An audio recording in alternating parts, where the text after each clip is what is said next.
crack. A broken tile beneath me squirmed. Fuck. The thing jerked toward me with a speed that didn't match its broken frame. I stumbled back, now faster, because it was too late to be cautious. I screamed, don't remember what, for the guards to come inside. They burst through the doorway as the infected thing lunged, its throat gurgling with anticipation. I closed my eyes and heard gunfire, which only staggered the beast. I scrambled to the side as one of the guards pulled me back by my collar, dragging me outside as the second one emptied another clip.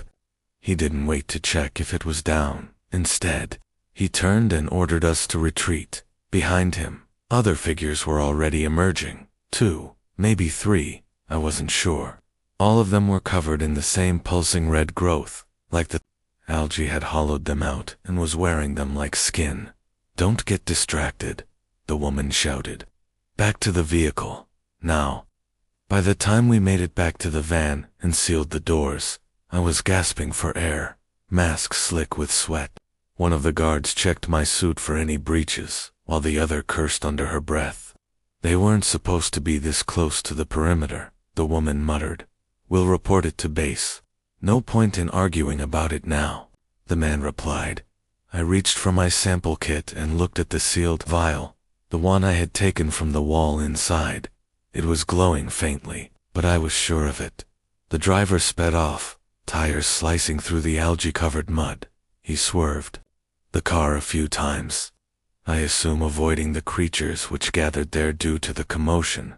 They're pursuing, the driver said over coms. I see movement on the rooftops. Rooftops. The guards opened the rear doors to look. There were at least 5 or 6 of them coming after us, though it was hard to see in the fog. One of them had climbed onto a collapsed home and watched us from afar. They weren't fast at all, but extremely relentless. They didn't stop, like the algae had pushed them to their maximum, pulsing behind them with every step. A few of them slammed into the van, tilting the vehicle for a moment, tires slipping in the mud. Luckily, the driver held control. Through the fog I saw pale yellow floodlights, the checkpoint. The gate opened just in time for us to slip through it. Stopping inside the quarantine garage, a hydraulic door slammed shut behind us. I finally let out a breath of relief, something I couldn't for the last few minutes. Everyone out. Contamination protocol. The garage flooded with sterilizing mist as we stepped out, coughing slightly, under the chemical spray. Inside it was colder than I remembered. We passed through triage. A technician peeled off the outer layers of my gear and stuck me with a needle before I could object. Blood sample, she muttered. What did you bring back? Enough, I said, and lifted the sample case. More than enough. Good job. We'll process it from here. That was it. No more questions, no debriefing, nothing. Eventually, they told me I was clear. There was no breach or visible symptoms, so I could go. The van that dropped me off wasn't the same one that picked me up. This one had windows, at least. My clothes were returned in a vacuum-sealed bag. Where do I go now? I asked the driver before I stepped outside. He shrugged. Wherever you please. But don't forget, you were never here. 2 weeks later, I was back in the lecture hall, explaining fungal adaptations in extreme climates when my voice faltered.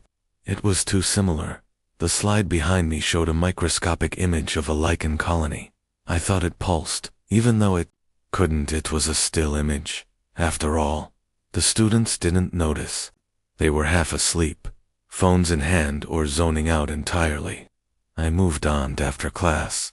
I walked back to my office, heart beating a bit too fast. I told myself it was stress, nothing more. But something was on my desk, another envelope. Same handwriting, in the same black ink. I didn't open it right away, this time either. But again, I knew what it meant. The same overwhelming feeling of despair came over me. The order wasn't done with me, and probably won't be. To enjoy more content, please click the like button and subscribe to our channel.